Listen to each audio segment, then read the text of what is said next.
Porque o que acontece?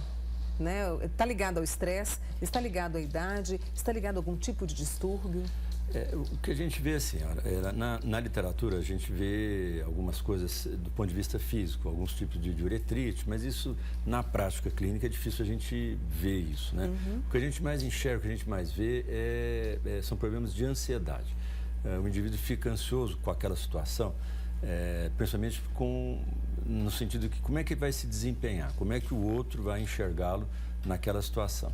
E essa ansiedade gera um descontrole emocional e que acaba gerando esse tal descontrole ejaculatório, que na realidade são poucas as pessoas que conseguem ter um controle absoluto sobre a ejaculação. Mesmo porque esse fenômeno da ejaculação é um fenômeno reflexo, né? Isso não é algo que é como o reflexo aqui no joelho, né? Que você bate no joelho, a perna mexe, é um reflexo. E na medida que esse reflexo ele é demandado dentro do cérebro, não tem como você impedir. A partir do momento que ele é desencadeado, a ejaculação vai ocorrer, quer você queira, quer não. Porque isso como todo reflexo, é involuntário isso. Então, às vezes fica difícil a pessoa se controlar realmente. E quanto mais, na prática, a gente vê assim, quanto mais o indivíduo tenta controlar, pior vai ficando. E às vezes a parceira, né, ou parceiro, né, a parceira fica tremendamente sem saber o que fazer, porque esse fenômeno não ocorre com as mulheres. Então, ela não sabe como se comportar, né? Se estimula mais o indivíduo, se não estimula, se ele não estimula, ela vai aumentando a distância, enfim. E isso pode aumentar a distância mesmo, quando não há essa compreensão e essa conversa? Com certeza. O que a gente vê, assim, em casais assim, mais de média convivência para longa, isso é real. Vai ocorrendo uma distância, porque um não sabe como é que lidar com o outro, né? E talvez, né, se tivesse um diálogo, uma compreensão melhor entre as pessoas, talvez essa ansiedade pudesse ser diminuída. O primeiro passo é reconhecer, admitir, não ter pudor. Isso, não ter pudor, principalmente falar com quem ela está convivendo.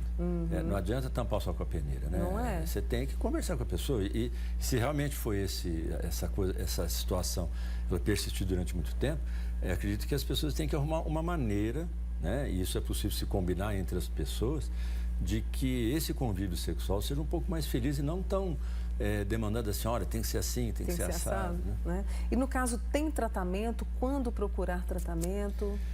Assim, olha, o tratamento tem, né? Eu acho que a própria definição da ejaculação precoce, ela diz, na própria definição, de que esse fenômeno ele passa a ser importante quando causa sofrimento para aquele indivíduo.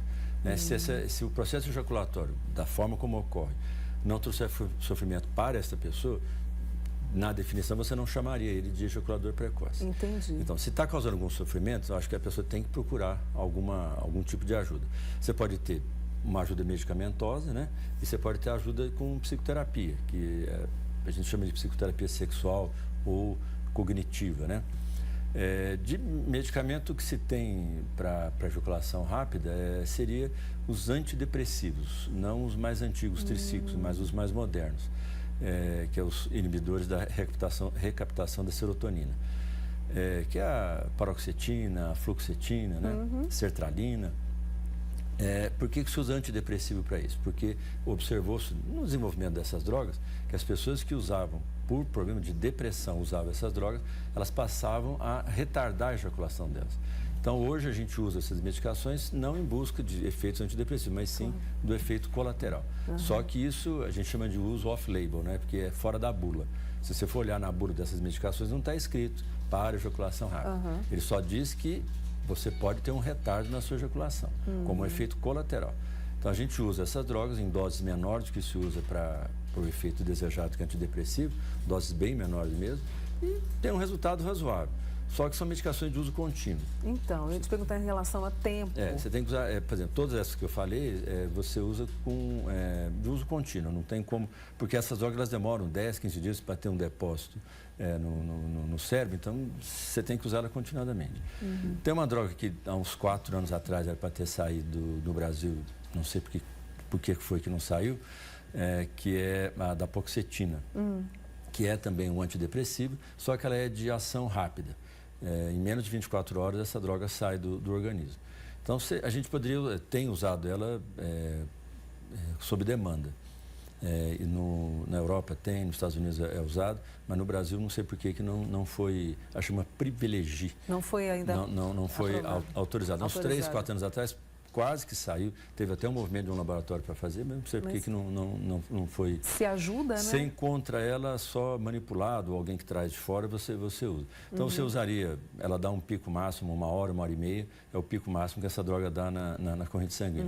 Então você tem que usar ela umas 1h30, 2 no máximo, antes da atividade sexual, que parece ter um efeito razoável.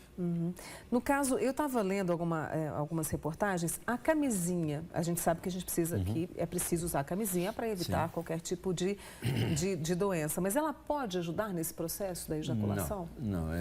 Isso é mito? É mito. Isso aí não, é como usar, por exemplo, tem pessoas que usam com a mesma intenção usar pomada anestésica. Então, se usa uma pomada anestésica na glande, a glande é um tecido que absorve muito. E anestesia mesmo, mas isso não faz com que você vai demorar mais para ejacular. E às vezes fica ruim para a parceira, porque anestesiar ela também. Né? Então aí fica uma coisa meio ruim. Então, usar camisinha, pensar em outra coisa, não adianta. Não tem como a gente tirar isso de dentro da gente, a não ser que você tenha um processo vamos dizer assim, de terapia, para você poder falar sobre isso e achar outras alternativas. Não é de atitudes sexuais, mas de compreensão sobre aquilo que está acontecendo entre as pessoas, né? A gente precisa, assim, as pessoas, para mim, o homem fica muito focado no desempenho, né? Exato. Quanto tempo foi, se a pessoa ficou satisfeita ou não. Na realidade, quando você fala assim, se a pessoa ficou satisfeita, na realidade é com ele mesmo. É se ele foi suficiente para aquela pessoa, essa que é o X, né? E isso é difícil a gente, numa consulta de, sei lá, de 15 minutos, meia hora, você passar isso para a pessoa, né?